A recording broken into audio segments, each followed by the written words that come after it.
3 સુભાષિતાની સુભાષિતો.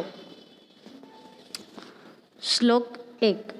પૃથિવ્યામ પૃથ્વી ઉપર, ત્રીણી 3 રત્નાની રત્નો,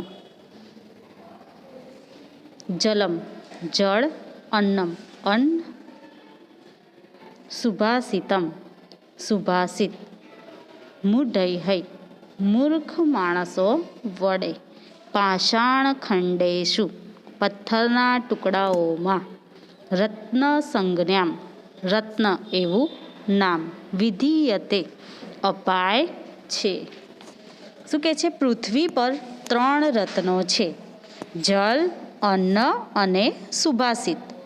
મૂર્ખ માણસો પથ્થરના ટુકડાઓને રત્ન એવું નામ આપે છે. આપણે જોઈએ તો પૃથ્વી ઉપર 3 કયા રત્નો કીધા? તો જળ, અન્ન અને સુભાષિત. અને મૂર્ખ માણસ વિશે શું કીધું આ શ્લોકમાં? મૂર્ખ માણસ છે એ પથ્થરનો ટુકડો હોય તો એને શું કહે? ખાલી ચળકતો હોય ને એમને પથ્થરનો ટુકડો હોય તો એને રત્ન એવું નામ આપે છે. શ્લોક 2.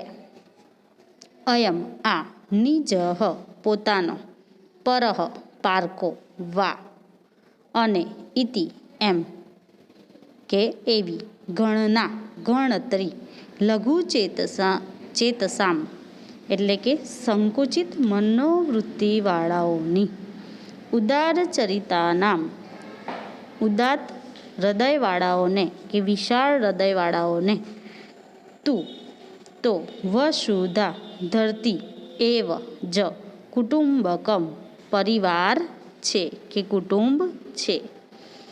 શું કે છે? આ પોતાનો છે અને આ પારકો છે એવી ગણતરી સંકુચિત મનવાળાઓની હોય છે.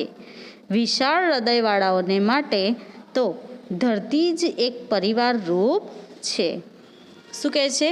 કે જેની મનોબુદ્ધિ એમ કે સંકુચિત છે કે નાની છે, કે જે લોકો કોઈનું સારું ઈચ્છી નથી શકતા, એ લોકો શું વિચારે છે? કે આ પોતાનો છે અને આ પારકો છે એવું વિચારે છે. પરંતુ જે લોકો એમ કે ઉદાર ચરિત્રવાળા છે, વિશાળ હૃદયવાળા છે, એ લોકો એવું વિચારે છે કે આ આખી ધરતી ઉપર જેટલા લોકો વસે છે એ બધા જ એમ કે એક પરિવાર રૂપ છે અને પોતાના છે એવું માને છે. શ્લોક 3. ફલિનઃ ફળોવાળા, વૃક્ષાઃ વૃક્ષો, ન મંતિ લચી પડે છે, ગુણિનઃ ગુણવાન, જનાઃ માણસો, ન મંતિ નમે છે, શુષ્ક વૃક્ષાઃ સૂકા વૃક્ષો, ચ અને મૂર્ખાઃ મૂર્ખ માણસો, ચ અને કદાચનમ કદી પણ, ન નથી નાર્થમાં, ન મંતિ નમતા. શું કહે છે? ફળોવાળા વૃક્ષો લચી પડે છે, ગુણવાન માણસો નમે છે, સૂકા વૃક્ષો અને મૂર્ખ માણસો કદી પણ નમતા નથી. જે વ્યક્તિ પાસે એમ કે ગુણ છે અને જે વ્યક્તિ એમ કે ઘણું બધું જ્ઞાન ધરાવે છે, એ ક્યારેય કોઈની સામે ચર્ચામાં ઉતરતું નથી. એ હંમેશા એમ કે નમી પડે છે. ફળો જોઈએ આપણે તો કાચા હોય ત્યાં સુધી એમ કે વૃક્ષ ઉપર રહે છે, પણ જ્યારે એ પાકી જાય છે ત્યારે એમ કે લચી પડે છે. એ જ રીતે એમ કે બીજા કહીએ તો જે સૂકા વૃક્ષો છે, આપણે સૂકી લાકડી હોય કે કોઈ વૃક્ષની ડાળી હોય તો એને ભાગીએ તો સટ લઈને એમ કે ભાગી જાય છે. અને એમ કે સૂકા વૃક્ષો અને મૂર્ખ માણસો છે એ ક્યારેય એમ કે નમતા નથી. એ હંમેશા એમ કે ક્યારેય પણ એવું કડકપણી રીતે વર્તે તો એમ કે ભાગી જાય છે. એ કોઈને નમતા નથી. જ્યારે ગુણવાન માણસો છે એ બધાને નમે છે, નમન કરે છે. શ્લોક 4. ઉદ્ધમઃ ઉદ્ધમ, સાહસમ સાહસ, ધૈર્યમ ધીરજ, બુદ્ધિ બુદ્ધિ, શક્તિ શક્તિ, પરાક્રમઃ પરાક્રમ, એતે આ, ષટ 6, યત્ર જ્યાં, વર્તન્તે હોય છે, તત્ર ત્યાં, દેવઃ દેવ સહાયકૃત ભવતિ સહાય કરે છે. શું કહે છે? ઉદ્યમ, સાહસ, ધીરજ, બુદ્ધિ, શક્તિ અને પરાક્રમ આ 6 ગુણો જ્યાં હોય છે ત્યાં દેવ પણ સહાય કરે છે. ઉદ્યમ એટલે મહેનત, સાહસ એટલે હિંમત, ધીરજ તો આપણને ખબર જ છે કે ટીચર આપણને બોલતા હોય ને આપણે શાંતિથી સાંભળી રહીએ, સામે જવાબ ના આપીએ, એ ધીરજ. પછી બુદ્ધિ, શક્તિ અને પરાક્રમ આ 6 જ્યાં હોય છે ત્યાં એમ કે દેવ સહાય કરે છે. ઉદ્યમેન, શ્લોક 5. ઉદ્યમેન ઉદ્યમ વડે હિ જ કાર્યાણી કાર્યો સિદ્ધયંતી પાર પડે છે. મનોરથૈ મનોરથો નથીના અર્થમાં સિદ્ધયંતી કરવાથી સુપ્તસ્ય સૂતેલા સિંહના, સિંહસ્ય એટલે કે સિંહના અને સુપ્તસ્ય એટલે કે સૂતેલા સિંહસ્ય સિંહના મુખે મુખમાં મૃગાહા મૃગો કે જાનવરો નહીંના અર્થમાં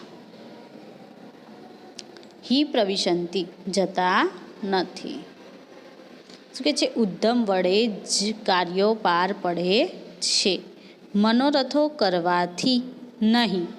સૂતેલા સિંહના મુખમાં મૃગો બેસી જતા નથી. શું કહે છે? કે જે માણસ મહેનત કરે છે એ જ એમ કે પોતાનું કામ પાર પાડી શકે છે. આપણે જો ભણીએ જ નહીં તો પછી માર્ક્સ પણ આવવાના નથી. અને એ જ પ્રમાણે એમ કે આપણે જે મનોરથો કરવાથી એમ કે ખાલી સપના જોવાથી મારો પહેલો નંબર આવી જશે એવા સપના જોવાથી પહેલો નંબર આવતો નથી. પરંતુ જો આપણે મહેનત કરીએ તો એમ કે વાંચીએ, દિવસ રાત મહેનત કરીએ તો આપણો પહેલો નંબર આવે છે. આપણે બેઠા બેઠા એમ કહીએ અને વિચારીએ કે ભાઈ મારો પહેલો નંબર આવી જશે, ભલે ને હું તો રમતો પણ પહેલો નંબર આવતો નથી. એ જ રીતે એમ કે બેઠા બેઠા સૂતેલા સિંહના મુખમાં એમ કે મૃગ પણ પેસી જતા નથી. સિંહને ભૂખ લાગી હોય તો એને શિકાર માટે નીકળવું જ પડે, એ વગર મેળ પડે નહીં. શ્લોક 6. દૃષ્ટિપૂતમ, દૃષ્ટિથી કે આંખોથી પવિત્ર કરેલું પાદમ પગલું ન્યસેત મૂકવો જોઈએ. વસ્ત્રપૂતમ વસ્ત્રથી ગાળેલું પીબેત પીવું જોઈએ. જલમ પાણી શાસ્ત્રપૂતામ શાસ્ત્ર વડે શુદ્ધ કરેલી વાણીમ વાણી વદેત બોલવી જોઈએ. મનઃ મનથી પૂતમ પવિત્ર કરેલું સમાચરેત આચરણ એમ કે કરવું જોઈએ. શું કહે છે? દ્રષ્ટિથી કે આંખોથી પવિત્ર કરેલ જગ્યાએ જ પગ મૂકવો જોઈએ. વસ્ત્રથી ગાળેલું પાણી પીવું જોઈએ. શાસ્ત્રથી શુદ્ધ કરેલી વાણી બોલવી જોઈએ. મનથી પવિત્ર કરેલું કર્મ કરવું જોઈએ. શું કહે છે? આંખોથી આપણે એમ કે હંમેશા સારું જ જોવું જોઈએ. વસ્ત્રથી ગાળેલું પાણી પીવું જોઈએ. જો વસ્ત્રથી ગાળીએ નહીં, પાણી ગાળ્યા વગરનું પીએ તો શું થાય? રોગો જાત જાતના થાય અને કીટાણુઓ આપણા પેટમાં જાય નફામાં. પછી શું કહે છે? શાસ્ત્રથી શુદ્ધ કરેલી વાણી બોલવી જોઈએ. આપણા બોલવામાં ક્યારેય અપશબ્દો આવવા જોઈએ નહીં, ક્યારેય ગાળો બોલાય નહીં. પછી શું કહે છે? મનથી પવિત્ર કરેલું કરવું જોઈએ, કર્મ કરવું જોઈએ. ક્યારેય કોઈના માટે ખરાબ વિચારાય નહીં, દરેક માટે હંમેશા સારું જ વિચારાય. આ પદ્ય અહીં પૂર્ણ થાય છે.